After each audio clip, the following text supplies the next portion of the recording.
देश में बिहार इलेक्शन जोर पकड़ रहा है और एक बार फिर वादों की बरसात शुरू हो गई है। एनडीए ने 2025 का अपना संकल्प पत्र यानी मैनिफेस्टो जारी कर दिया है। नए वादे, नई बातें, लेकिन वही पुराना सवाल, क्या पुराने वादे पूरे हुए? क्योंकि बिहार के लोगों को याद है 2020 में भी ऐसे ही चमकदार पोस्टर लगे थे, बड़ी बड़ी घोषणाएं हुई थी, कहा गया था आत्मनिर्भर बिहार का संकल्प। पर 5 साल बाद बिहार पूछ रहा है क्या हुआ उन वादों का। चलिए जरा पीछे चलते हैं 2020 की तरफ।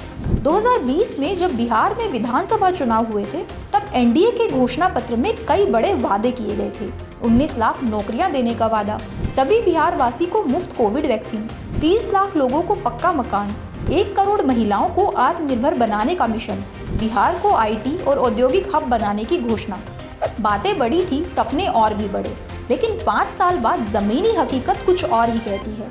बिहारियों का पलायन आज भी कम नहीं हुआ है, बल्कि कई प्रतिशत बढ़ा है। 19 लाख नौकरियों का आंकड़ा आज भी अधूरा है। सरकार कहती है रोजगार के अवसर बढ़े हैं, लेकिन विपक्ष कहता है वादा पूरा नहीं हुआ। हम भी यही पूछना चाहते हैं, अगर रोजगार पर काम हुआ है तो फिर पलायन क्यों? इंडस्ट्रियल हब और आईटी सेक्टर में कुछ काम हुआ जरूर, पर जिस रफ्तार का वादा था वो अब तक गायब है। महिलाओं के लिए कई योजनाएं शुरू हुई, लेकिन 1 करोड़ आत्मनिर्भर महिलाओं का लक्ष्य अभी अधूरा है। यानी 2020 के घोषणा पत्र की कहानी आधी अधूरी रह गई। कुछ वादे पूरे हुए, बाकी अब भी भाषणों में गूंजते हैं। और अब बात करते हैं 2025 की।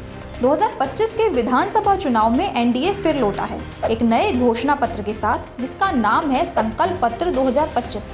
वादे इस बार पहले से भी ज्यादा बड़े हैं। आइए एक नजर डालते हैं 2025 के घोषणा पत्र पर।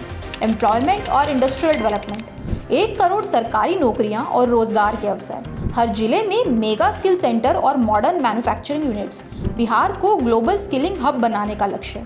महिलाओं के लिए बड़े ऐलान, मुख्यमंत्री महिला रोजगार योजना के तहत 2 लाख तक की सहायता राशि, 1 करोड़ महिलाओं को लखपति दीदी बनाने का वादा, मिशन करोड़पति के जरिए चुनी हुई महिला उद्यमियों को करोड़पति बनाने का प्लान।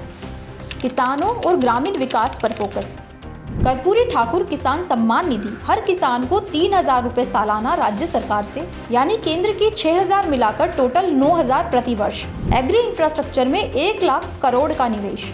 गरीब और समाज के कमजोर वर्गों के लिए पंचामृत गारंटी के तहत मुफ्त राशन, 125 यूनिट मुफ्त बिजली, 5 लाख तक मुफ्त इलाज, 50 लाख नए पक्के मकान, सामाजिक सुरक्षा पेंशन, साथ ही ओबीसी और अति पिछड़ा वर्ग के लिए 10 लाख की आर्थिक सहायता। एजुकेशन सेक्टर में केजी से पीजी तक फ्री क्वालिटी एजुकेशन, हर स्कूल में न्यूट्रिशियस ब्रेकफास्ट और मॉडर्न स्किल लैब, हर जिले में आईटीआई और पॉलिटेक्निक को सेंटर ऑफ एक्सीलेंस बनाना। पर सवाल अब भी वही पुराना, क्या ये वादे कभी हकीकत में बदलेंगे या बिहार की आस अधूरी रह जाएगी? हर 5 साल पर चुनाव आते हैं और दौर शुरू हो जाता है वादों का। फिर भी बिहार का किसान बाढ़ से जूझता है, स्थिति जस की तस बनी रहती है। शिक्षा के हालात भी लगभग समान ही रहते हैं। जर्जर स्कूल, चरमराई शिक्षा व्यवस्था, बढ़ता क्राइम रेट और विकास के नाम पर अधिकारियों की भरती हुई तिजोरियां। एक तरफ एनडीए कह रहा है हमने विकास की नींव रख दी है, अब ऊंचाई देंगे। वहीं विपक्ष पूछ रहा है नींव ही कमजोर है, इमारत कैसे खड़ी होगी? अब फैसला बिहार की जनता के हाथ में है। क्या वो वादों पर भरोसा करेंगी या फिर पिछले अनुभवों से सबक लेंगी? तो ये थी बिहार चुनाव 2025 की कहानी। वादों की बरसात, विकास की बात और जनता की बात। कमेंट में बताइए आपको क्या लगता है, क्या इस बार एनडीए अपने नए संकल्प पत्र से सच में बिहार का भविष्य बदल पाएगी?